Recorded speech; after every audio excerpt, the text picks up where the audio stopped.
Yeah, exactly. Literally like a 20-25 minute stop for me adds on another about an hour onto the journey. Yeah, exactly. I don't know why, but it does do that. So yeah, if you're assuming you stop once or twice for about 15-20 minutes, you probably get it for about 10:30.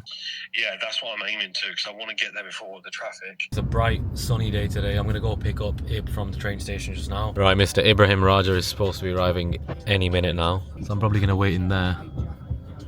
Wait for him to come out. Right, so I've basically got like 10 minutes and then after that I get charged money. So let's see if Mr. Raja makes it in less than 10 minutes. Just see him now with the shades on. Check him out.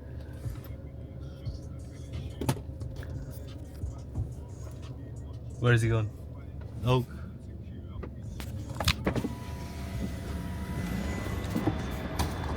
Hello.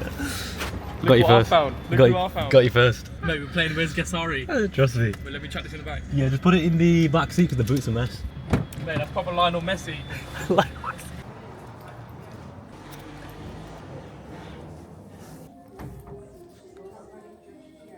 I don't even know where they are.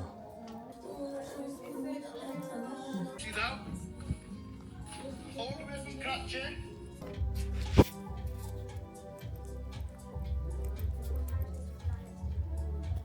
Here he is. Yes. How's it going? How are you? Yeah, good. Where's Mr. Gasari? He's sneaking around the corner. I did. You good? Yeah, good man. Yeah, good. With you.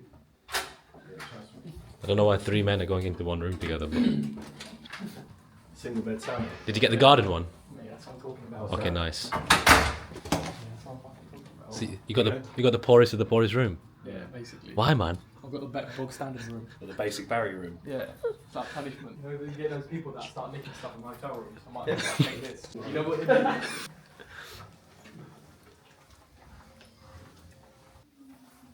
Exact suite. Gosh. That is very nice. Beautiful.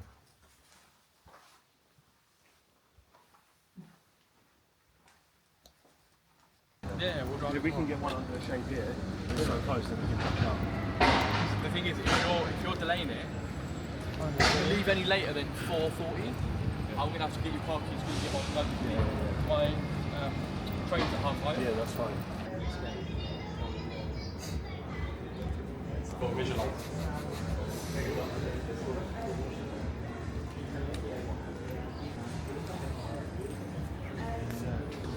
Going down. There's no bedrooms, offices, so 4 floors yours. As you arrive, there'll be someone in the cloakroom, one of our staff. Ladies, gentlemen. You're in there.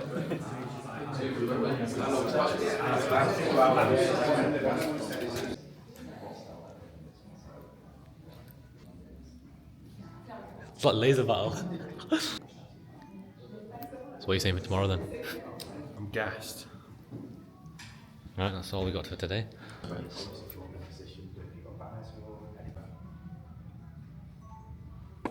Yeah. And in the past, we've the first time ever. No. More analysis.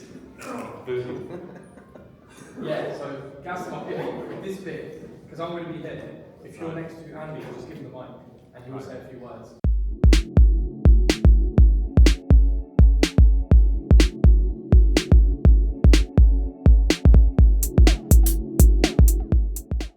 Put your hand up. What do you like about it? He'll be filming that. If you mind to mention that as well. Welcome everyone. Can you hear me clearly back there? Way clear, yeah. The speaker's coming out right. The speaker right at the back, by the way. What the fuck's going on here?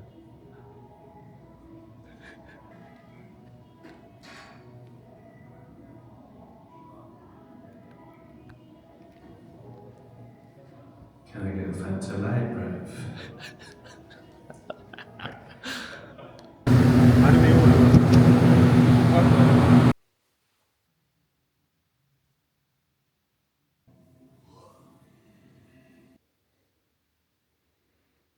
Just about to set off for the meetup now. I'm going to save my voice. I'm not going to speak too much. I'm going to be obviously speaking all day long. It's going to be a brilliant day. We're going to share so much. Honestly, I want to capture as much as possible. But yeah, I'm going to make my way there now. Meet the guys there for about 10. It's 9:40 AM at the moment.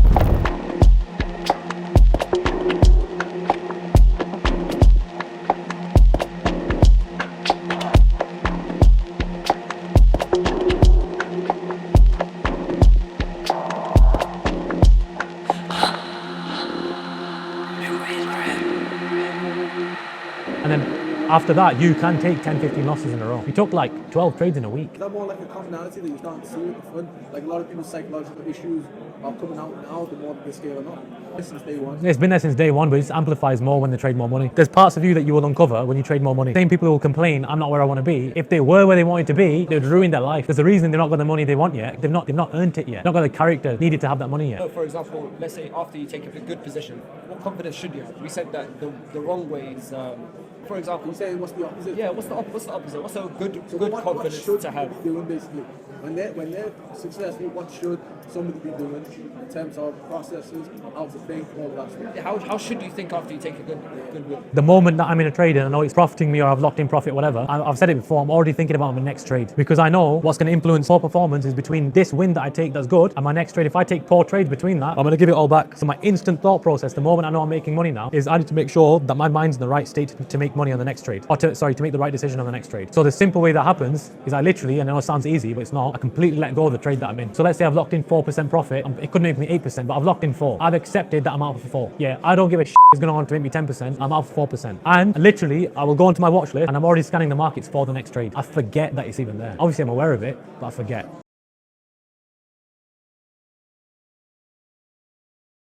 That's not easy, but it's the only state of mind that you have to achieve. When you do the wrong thing enough times, you know what the right thing is. So because every time I made money on a trade before, I'd give it all back and more, I would think, where's that rooted from? Where does it stem from? Let me prevent that from happening instead of trying to cure it when it's already happened. Because when you get past a certain threshold, you can't save yourself at that point. You know, a certain threshold of like emotions. I feel like you hit that, like that you were close to that threshold. All the time. That's why I would never perform. So I would think, where does it sprout out from? And it would always happen that whenever I made money in a trade, the excitement would then make me think that I can do this again and again and again. It's never going to stop. Euphoria, typical euphoria. Or it would make me slip up and prepare poorly. I would relax too much, like you were saying. Made a lot of money. Would you like take a break? No. In the past, I'd be like, I might have made money on Tuesday and I'm done now. Emotionally, I've switched off. What was that break? Was it a mental switch off or was it like fully, I'm not even checking the charts? No, mental switch off. So I wouldn't even look at the charts for the day. And then at the night, I'd check them out. Oh, shit, I missed a trade. Oh, it's fine, it's one trade, it's fine, it's 3%. End of the week, I've missed 15%. And I'm like, I made 4%, I could have made 19. Big difference. Huge difference. How did you like kind of get past that thing? Repetition of the right things. You can only do something so wrong, so damaging for a long enough period of time till your brain physically actually says, I need to find a way to stop feeling this pain. If a girl leaves you and breaks your heart, hurtful, isn't it? Do you know about that? You nodded like, oh man. Whereas someone like stabs you in the leg, that's physical pain. Your brain, either way, is going to formulate a sequence to think, how did that happen? How can I prevent it from happening? It's like a survival mechanism. So if you keep cocking up the same way over and over again and you bring awareness to it, so your brain knows it's there, because otherwise it doesn't exist, then what will happen is, over time, neurologically, it will figure out, right, these patterns are what led to me experiencing pain.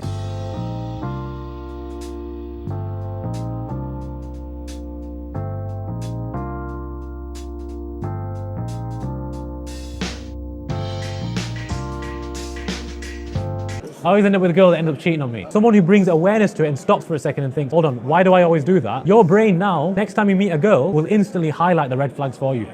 So it's the same thing with your trading. If you know that every time I make profit in a trade, every time I lose in a trade, I act in this way, which then leads to a decline, because you've brought awareness to it and you've experienced pain from that before, it's going to prevent itself over time.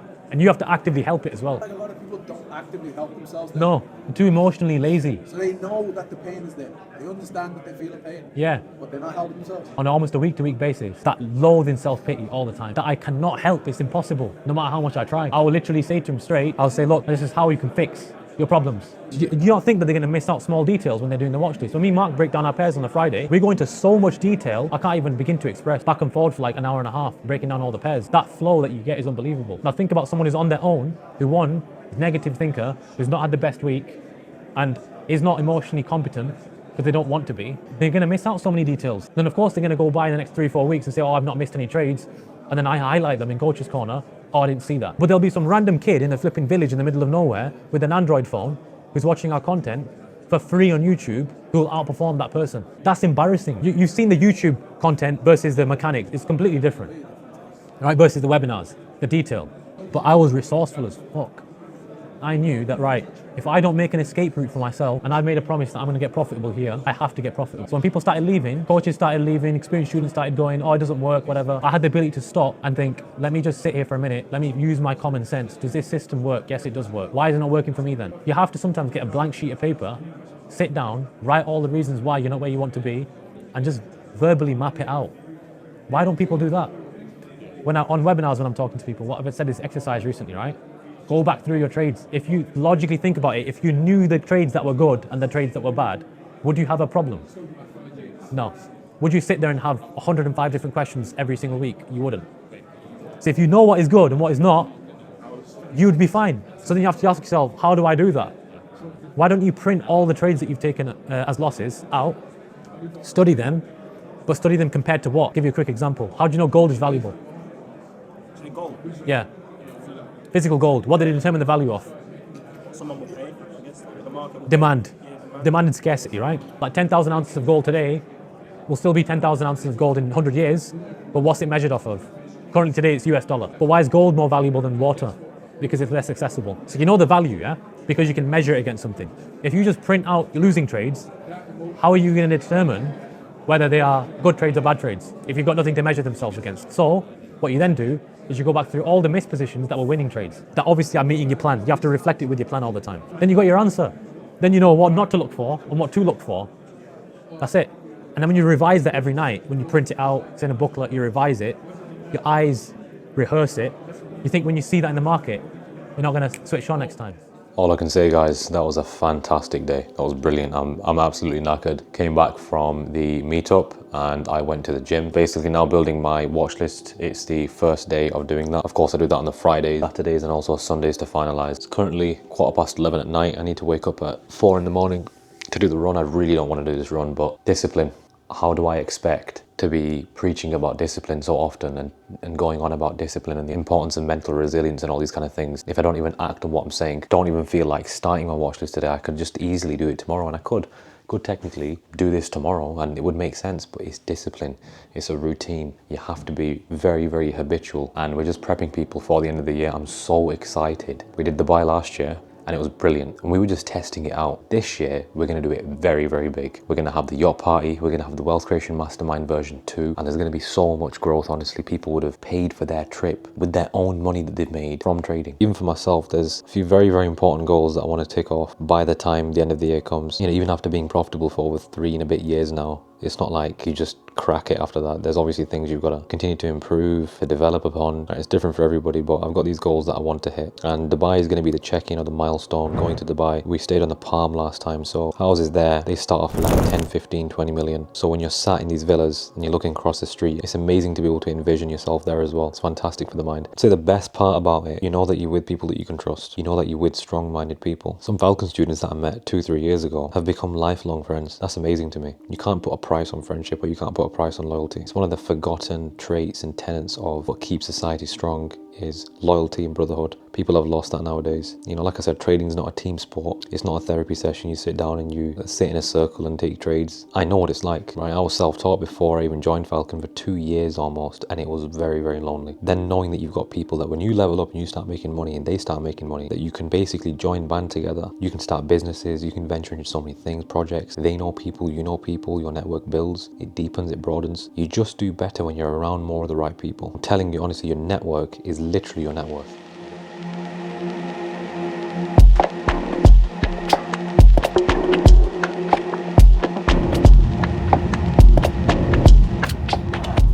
Glad that it's necking it down. But that's what makes it more exciting for me, to be honest, because only one problem though, it starts at 5 o'clock and it's telling me I'm going to arrive there at 5:22. So let's see if I can change that. So I've just finished the run. So the first time I did that without stopping at all, did 8 kilometers. I'll tell you what, that dip was absolutely solid.